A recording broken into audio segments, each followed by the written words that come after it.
في قلب مصر القديمة حيث الأسرار دفينة، وعد ملك الجن كاهناً ضعيف النفس بعرش مصر. صلي على النبي واشترك في القناة ويلا بينا نبدأ.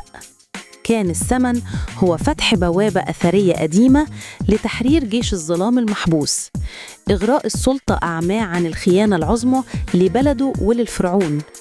بدأ الكاهن في تنفيذ طقوس السحر الأسود لكسر الأختام القديمة. في المقابل شعر الفرعون بقوة شريرة تهدد استقرار ملكه. جمع الفرعون أقوى كهنته وجيشه المخلص لمواجهة الخطر القادم. لم يكن يعلم إن العدو أقرب مما يتخيل داخل أسوار القصر. في ليلة اكتمال القمر بدأت البوابة الأثرية في الاهتزاز، وظهرت جحافل الظلام، جيش من الكوابيس يقود الكاهن الخائن.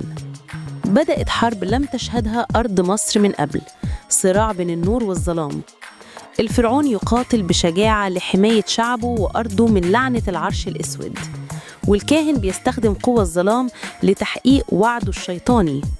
كل ضربة سيف كانت ترجي الأرض، وكل تعويذة كانت تضيء السماء.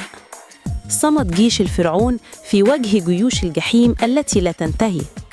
أدرك الفرعون أن مفتاح النصر هو إغلاق البوابة الأثرية للأبد. واجه الفرعون الكاهن الخائن في معركة أخيرة أمام البوابة المفتوحة، وبقوة إيمانه وإرث أجداده نجح في هزيمة الشر. انهار جيش الظلام وعاد من حيث أتى، وأغلقت البوابة إلى الأبد. وهنا خلصت حكايتنا، هشوفكم تاني إن شاء الله.